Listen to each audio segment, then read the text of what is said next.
Alright, you guys, so it's time for our next challengers, okay? Hey, it's so good to see all you guys, and welcome back to Imagination Monster. You turned into a super incredible Dino versus Challenge day today because, well, we got two new dino competitors for you. You want to see who they are? That's what I thought. We got this Pteradon and this Dimorphodon, and we're going to figure out which of these two flying dinosaurs is strongest of them all. You want to help us unbox? Awesome! Okay, here we go!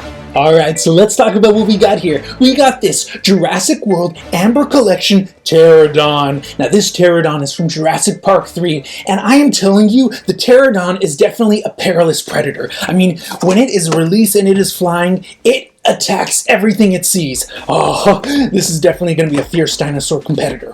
Now we also got right here the Dimorphodons, and the Dimorphodons were from Jurassic World 1. Now when these are freed from the aviary, they started to torment and terrorize all of the guests that were visiting Jurassic World that day.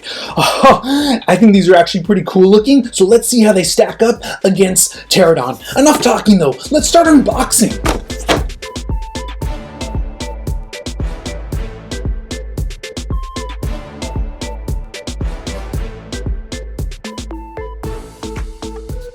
Alright, so we got our dinosaurs all unboxed, and these are looking so cool. I do want to point out, just so you guys know, that these are actually considered flying reptiles named pterosaurs. But for today's video, we're just going to keep calling them dinosaurs because, well, why not?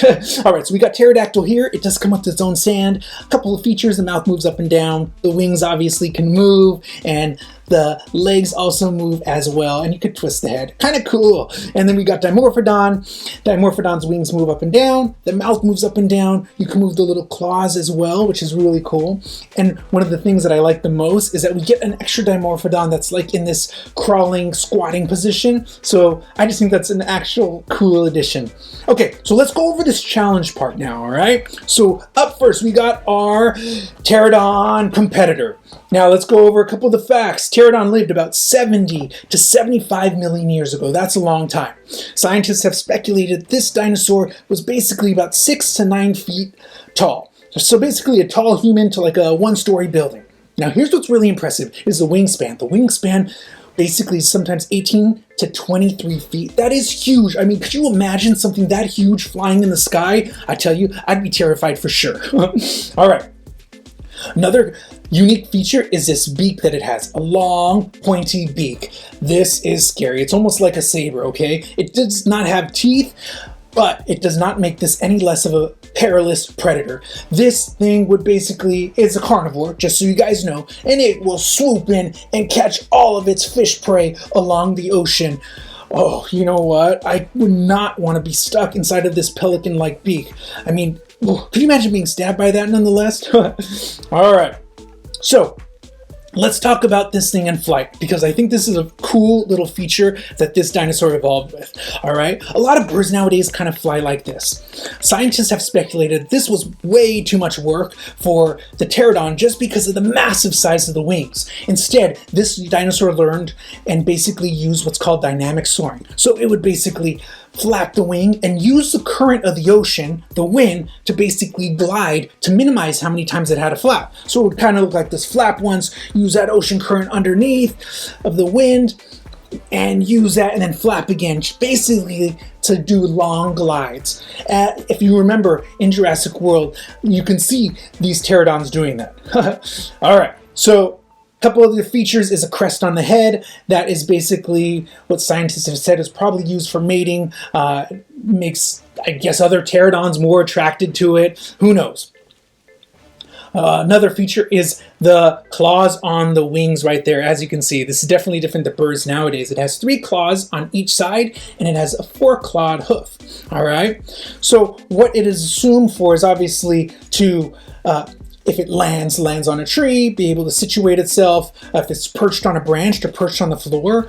It is said that they would use these front little claws to propel itself up and basically be able to get the height to be able to start their in flight motion. Now, I don't know about you, but I would definitely be scared to be picked up by one of these claws or one of these claws if this dinosaur was flying above. And we got Kenji over here from Camp Cretaceous, and this is just, I'm telling you, one of my biggest fears if I were to live in the prehistoric age or visit Jurassic World. This thing coming in, swooping or swooshing or swooping or picking you up just like that and taking you into the sky. Oh, could you imagine? Or what if you remember from the movie, it playing with all of the guests at Jurassic World, throwing it and flipping it. Oh, I could not. I'm telling you, I'd be definitely terrified if this thing was anywhere near me with that beak. All right, so that is Pteradon right there. Definitely a top predator, probably one of the top predators in the sky of the prehistoric age. Now let's move on to Dimorphodon. We're going to take this Dimorphodon off of its stand. We're going to pull this one in. Dimorphodon lived about 180 to 200 million years ago, so a lot farther back than Pteradon, okay? Now this thing was only about 3 to 4 feet in height, so definitely smaller in height compared to Pteradon, and the wingspan was only about 4 to 5 feet. So I'm going to pull this over next to Pteradon so you can see the massive difference in the wingspan. I mean, you tell me, which one do you think you'd probably be a little more scared of flying in the sky? This would be like an airplane compared to, I don't know, this is more like a drone. You know what I mean? So, a couple other facts. Is scientists have always said that this dinosaur almost looks like it's a bunch of mixed-matched dinosaurs that they just kind of threw together because it's just so kind of weird looking, which I think actually makes it look really cool, to be honest. So it has a really big head for its body, and that is one of the reasons why this dinosaur is said that it probably was not a flyer like the Pterodon. It was more so, let's compare it to like a flying squirrel, because it would basically use the wings to kind of glide from tree to tree. So I'll use these here as an example. So let's just say the Pterodon is right, or the Dimorphodon is right here. It would basically jump off, kind of glide for a bit to the next tree, situate itself, glide again to the next tree. That is what scientists have now assumed that these wings were used for, not for long distance flight. The body size and the head size would not have been supported enough by the size of these wings, okay? It's also said that this right here is probably what, you know, these dinosaurs were mostly doing. They were mostly on the ground or in the tree in kind of this crawling position. So I think it's kind of cool that we got this Dimorphodon in that position. Now, what does this thing eat?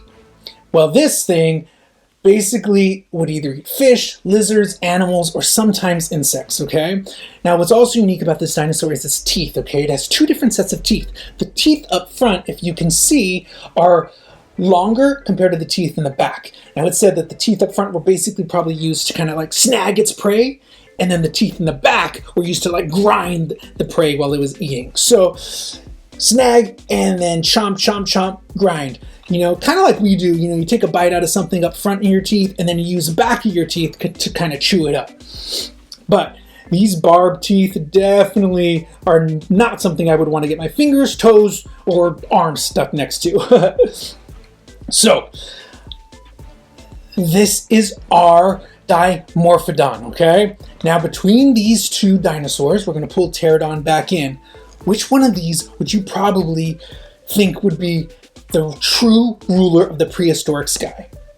Yeah, I gotta agree with you on that one. I think Pterodon is definitely the winner in this case. I mean, I don't know about you, but just looking at this thing, I am telling you, it would create a shadow over you if you're just on the ground, shadow, and I would be running for my life to figure out any possible way to escape this. Now, don't get me wrong, if I saw this on the floor, I'd probably be running back the other way, just like so, because I would not want to get bit by this or grabbed or snagged by this at all, because those jig-jag teeth definitely would not be feeling good against my neck like so. But for today's winner, we have got to give the crown to Pterodon. Yeah! Today was a lot of fun doing this Dino versus challenge, I gotta say. I mean, don't get me wrong, even though Dimorphodon did not win, does not mean that I would not be scared if I saw this dinosaur in real life. I mean, just like in the movie, I would grab my drinks and I would run too if I saw these coming at me. But today, Pterodon takes the crown as Dino versus challenge winner of the sky. Oh, Maybe in the comment section below, you guys can let me know, did I get it right or did I get it wrong? Would you guys have picked Dimorphodon or would you have picked Pteradon? Let me know down below because I want to hear from you, okay?